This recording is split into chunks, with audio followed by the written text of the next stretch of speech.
Francesco Davila here with Team Stradale. What we're going to do here is we're going to show you the differences between the SR3XX and the SR10. On my right here you have the SR3XX in the 1340 engine configuration, and here you have the SR10, which is the new Ford EcoBoost engine.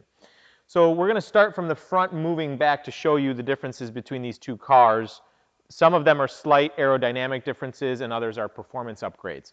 So when you look at the front diffuser, you'll notice a difference between the shape of the diffuser and the height here on the side where the dive planes go, but specifically the inlets for the brake cooling. And that's going to be the biggest difference between the front end of the two cars. You'll see here that the dive planes, the diffuser comes up higher, the lower dive plane is connected to the upper part of the diffuser, whereas both dive planes on the SR10 are connected to the nose section. The headlights are also different. You have a string of lower, it's reversed from the RSX, the old model, but now the lower LEDs are on the lower side with the optional main beams, which can be stickers, fake beams, or real headlights. The SR10 only has the option for the LEDs. It's a much longer, narrower eyelet for the headlights. So the intention on this car is not to be driven at night per se, but there is an option for endurance racing if you choose to do that.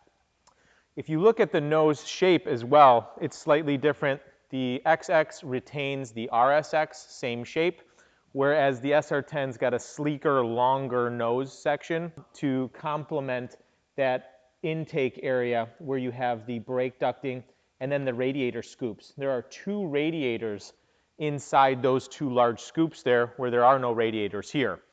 Those radiators are also going to make this diffuser a little bit heavier, okay? So this front end of the car has a little bit more weight to it, whereas the XX does not have that feature. It's just the crash box underneath this nose. The wheels are exact same size, so they're running the same tires.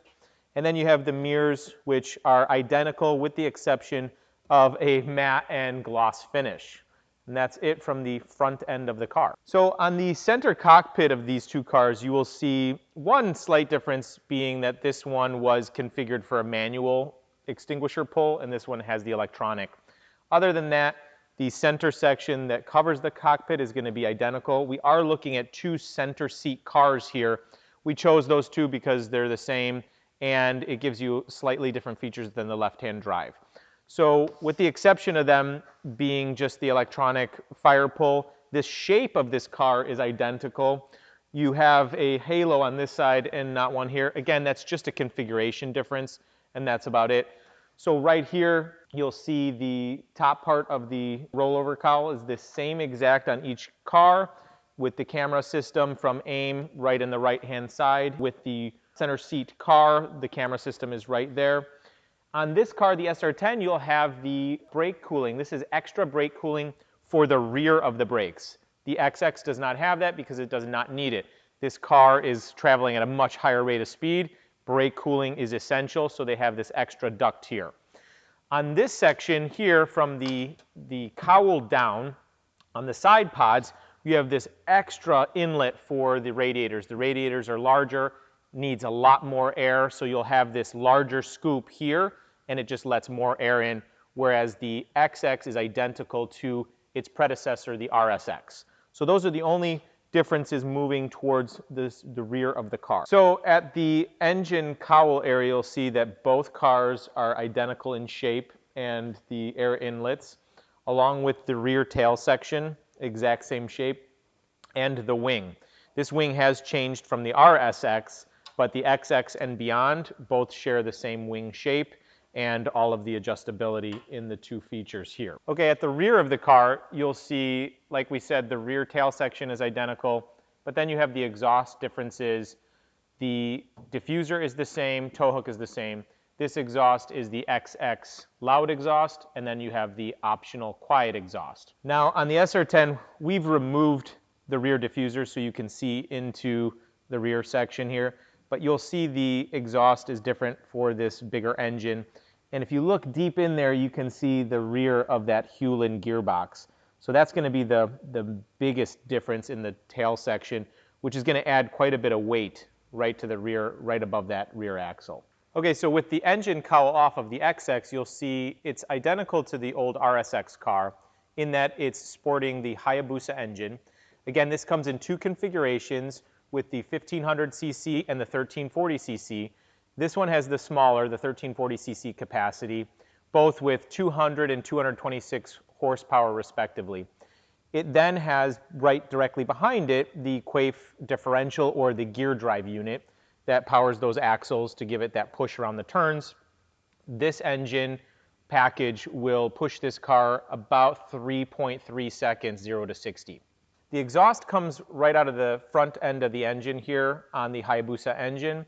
And then you'll see suspension work, A-arms, all of that is the same in the RSX. You still have the Intrax triple adjustable shocks and the silencer that we spoke about earlier. Okay, with the engine cowl off on the SR10, you instantly see that we have crammed a lot more into the rear tail section of this car. So now, instead of the Suzuki Hayabusa engine, you are sporting a real car engine. This is the 2.3 liter Ford EcoBoost engine, and it gives 425 horsepower, 380 foot-pounds of torque. This engine is going to push this car a lot faster than the SR3XX, which is why we need that extra brake cooling and the extra brake power. So when you're looking at this engine, you will notice that it has a bespoke Garrett turbo, and it has a massive transmission in the back. That is the Hewland sequential gearbox. It has the same type of paddle shift pneumatic air compressor system as the RSX. It's just placed on top of the transmission here. You see the inlet here for the turbos. So you'll see it's still a dry sump system because of that added torque and the ability to push this car to 2.5 G in the turns. This engine, while it seems like it's all crammed to fit in here, there is only slight differences in the chassis, and you can see that right in this section here. Those differences are to accommodate this transmission, which is going to add the extra weight to that rear axle. So you might wonder, can I just take a Ford EcoBoost engine and throw it in the SR10? And while that does seem like it'd be the easiest option, it really is a different engine. This engine is built by RPE. It has custom billet motorsport pistons. There's a lot of reworking done to this engine to make it fit into the SR10, but also deal with the horsepower when you have so little weight to this car. So that added G load that you'll be experiencing in this car, it needs to be reworked for this engine so that it can withstand that and not have premature failures. Moving on to the suspension, these shocks, while they look identical, it is still the triple adjustable Intrax shocks. The internals of the shocks are revalved so that you can get more adjustability out of these shocks, because this car does have so much more torque, which gives it inline and lateral G loads that are about double the XX.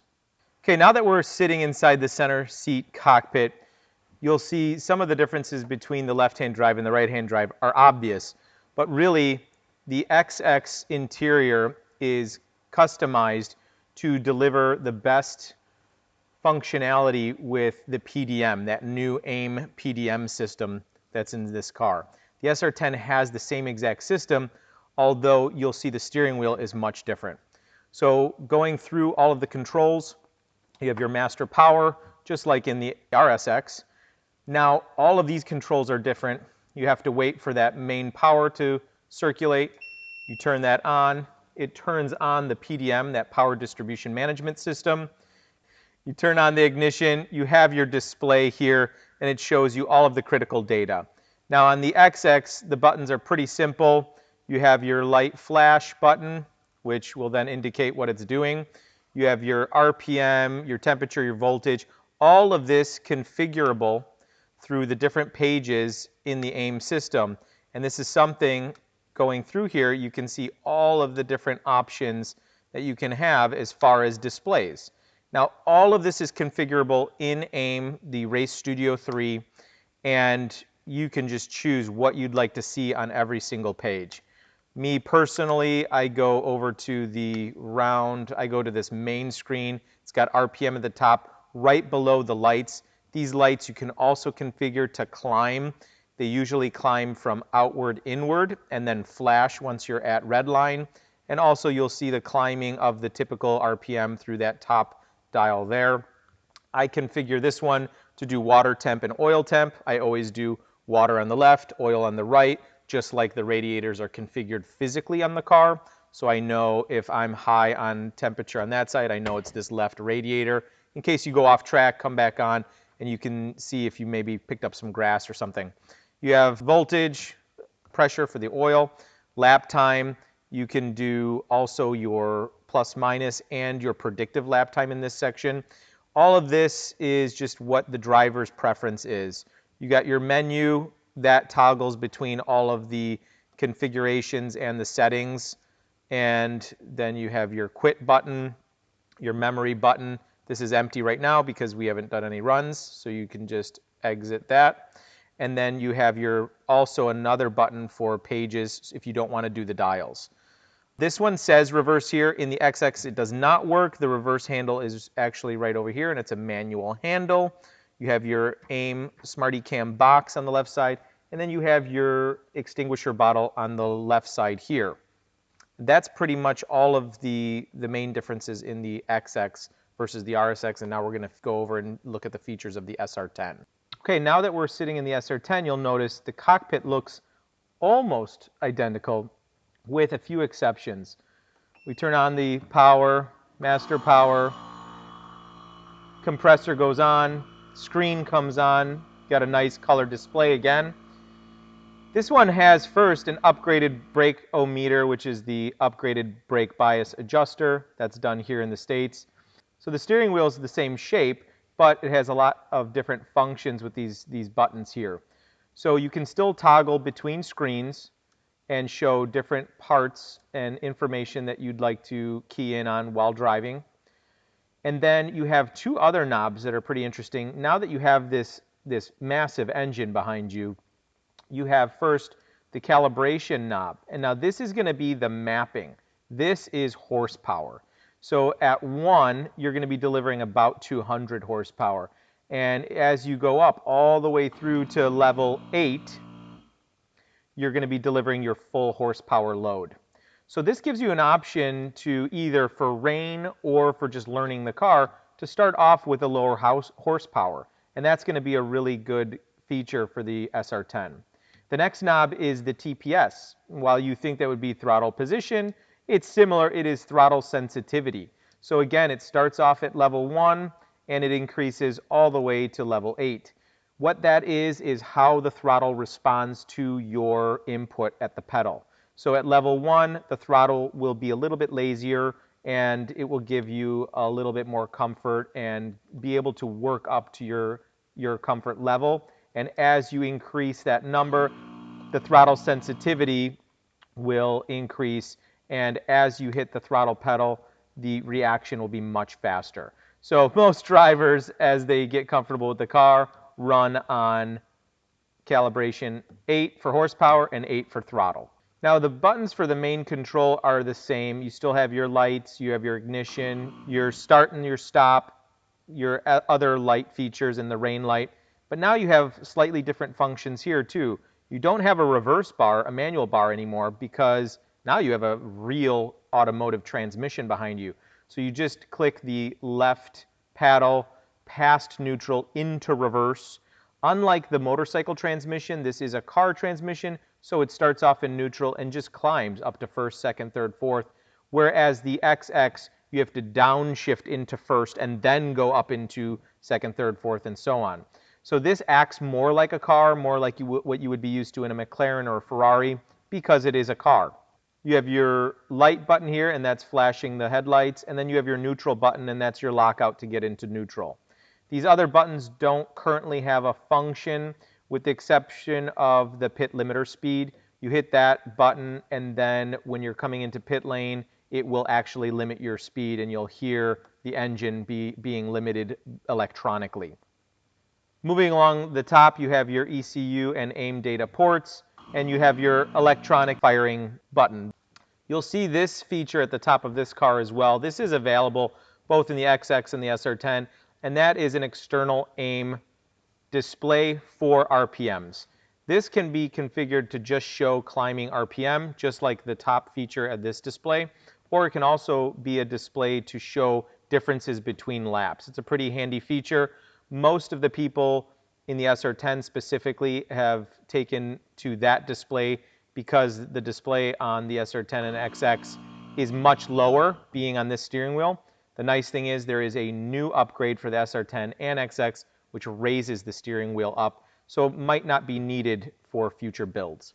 Okay, so all in all, the biggest differences between the SR3XX and the SR10 are obviously power. This is going to be a 0 to 60 in 3.3 seconds. This is going to be a 0 to 60 in 2.8 seconds. The biggest difference is the torque, the pull, the braking. This car is going to be a car that is going a lot faster around the circuit. The SR3XX, however, is a finesse car, and it's still a blinding fast car on the racing track. So in my mind, I would first interview the client and find out what they're looking to accomplish, if they are competing or if they're just looking for a fun track day car. If they're looking to drive on tracks with other types of cars, so are you going to be on a track with a Porsche, a Corvette that have, high horsepower in the straights? You're going to catch them and you're going to get stuck behind them. This car is going to be a little bit more challenging. It's a little bit more for the expert, whereas the SR10 can give you that extra power on the straights so you can get past those Porsches and those other GT cars. The two cars are dynamically the same. They handle very much like a go-kart, and they travel through the turns very quickly. The biggest difference, obviously, is get to the throttle on this car, and you have a lot more responsibility at that throttle pedal. Whereas the XX, you can kind of mash the throttle down a little bit quicker because it is the motorcycle engine. So really, it comes down to what you're trying to accomplish and what you're competing in. So the SR10 is not really for the beginner.